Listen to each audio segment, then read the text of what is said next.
Hey, what's going on, everybody? Welcome back. In this video, we are looking at the three-game NBA preseason slate that we have on tap for tonight. First day of preseason, well, that I played went well. We put up a 203 and a quarter on DraftKings, going with the core that I supplied in the video, and then Brandon Ingram was out, so I said to go to Murphy on Twitter, and a couple of people that asked in the comments yesterday. Worked out well. Jokic was great. He's only 33% owned, and it wasn't even super popular. A lot of people did go to Curry instead in that game, but Jokic had the much better game, double-double, a couple of blocks as well, and then we got able to get up to like some lower-owned plays like Sadiq Bey, Jordan Poole. They did well in their respective roles, so it was a solid start. Let's keep it going. As always, if you enjoyed the video, hit the like button, subscribe if you haven't already. Only 3 games today, and there is an NFL game going on, so I don't know how many people watch this video, but I just wanted to make it because preseason is pretty fun, and it can be fun if you can try to figure out what these coaches will do and maybe like look on Twitter, look at the beat writer, stuff like that. And there is a little bit of edge to be had because a lot of people just pay up for the studs, but guys like Butler, Embiid tonight, they're probably not going to play a ton. So I will also have a video for the NFL slate out after this one, but on this 3-game slate, we have a couple of teams that I really am looking forward to target on tonight's slate. At point guard, you have Ja Morant, who played extremely well. The Grizzlies ran a pretty tight rotation in the preseason game. A couple guys played over 30 minutes. Kyle Anderson, Ja Morant got up to 24 minutes, but that game also, they didn't even finish the game, so he could have easily got up to like 30 if he played a little bit in the fourth. But solid performance out of him, 27, 6'4". You know exactly what Morant's going to give you, a lot of explosive plays, some highlight dunks, and facilitating the ball.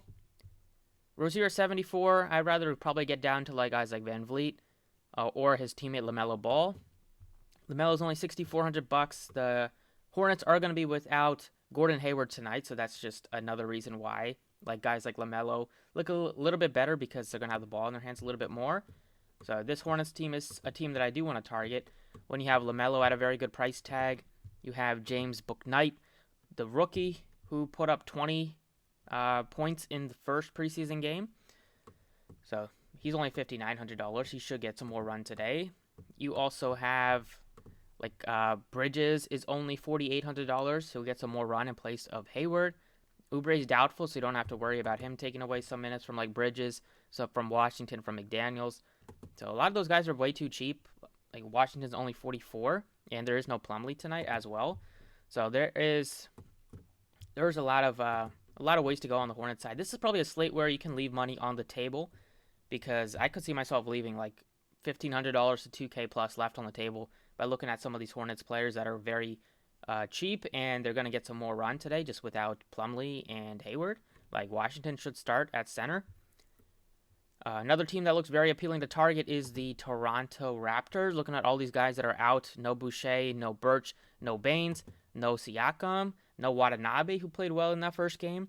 So a couple guys I just want to plug in right off the bat are Scotty Barnes, who played very well starting against the Sixers. He had 13, 9, 6 assists, and 4 stocks. So until Siakam returns, he's going to fill into that Siakam role at power forward. Good player with a bunch of upside in all different departments with rebounding, points, and the stocks. He's a guy I would like to get to. You have Van Vliet at 69. If you wanted to pay up for him, you could. Svi will probably get some decent run at $4,800. But at least I want to get to at least one Toronto player, and that's Barnes. Houston is another team I really want to target. Houston, Toronto, Charlotte are the 3 favorite teams to target today. When you have Kevin Porter Jr., Jalen Green played fine in the first game. He got up to 28 minutes, so he's the rookie, second overall pick. He's going to get a ton of run this preseason as they know they're going to have to play him with a lot of minutes. So he played 28 in the first game, struggled with his shot, 0-6 from 3, but he's aggressive. He's going to get the run. That's all you're kind of looking for, guys that are going to get minutes in preseason, and Jalen Green definitely will be doing that.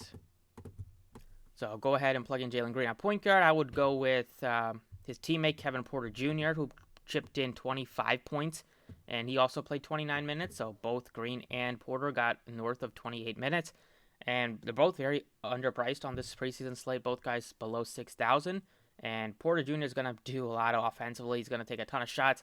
You'll probably get like 30 combined shots between these 2 Rockets players, so I'll feel confident about plugging him into my lineup. So that's 3 guys right off the bat. I definitely want to get to a couple of these Charlotte guys. So over at We can probably go with like LaMelo at the guard spot here, $6,700. You have Jalen McDaniels, Bridges, Washington is going to get a lot of run at center. Maybe you look at their starting lineup, but I feel pretty confident that without Hayward and without Plumlee, that they're probably going to start PJ Washington at the 5. So you can play him at center if you wanted to do that.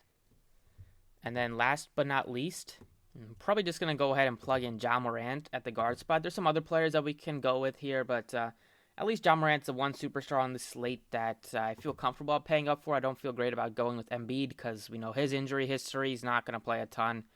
Butler, a veteran, why would they push him to 20-plus minutes? Doesn't make a lot of sense. I think Wood makes some sense.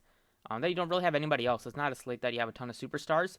You have some guys in the 7K and 6K range, but give me Ja Morant, a guy that played really well in the first game, and that coach really pushed the team to play a lot of minutes. I don't know if that's going to happen again today, but even 25 minutes out of Ja Morant at any sort of price tag when you can easily make him work is going to be appealing to me. So that is the core 6 for tonight's DraftKings slate. I really recommend you play on DraftKings if you're picking between the two, because FanDuel, it's basically everybody's super chalk because everybody's the same price tag. So until they care enough to change the price tags for the regular season, I won't be playing much on FanDuel for the preseason. I'll also post it on the site, but definitely be putting some of my money on DraftKings where you actually have to think a little bit to make a lineup. But for those people that just play exclusively on FanDuel, or maybe they still like to play on FanDuel, this is what I would go with. LaMelo Ball, Ja Morant, Scotty Barnes, Porter, and Christian Wood. Those are my favorite at each position. You can basically play whoever you want on FanDuel, so I'm not going to fault you there. But if you get the one highest owned player wrong, then you're going to be probably in a little bit of trouble. But anyway, that's about it for the video. Hopefully you enjoy. Stay tuned for the showdown video. I'll have that out right after this one. Thanks for watching. Best of luck, and I'll see you all next time.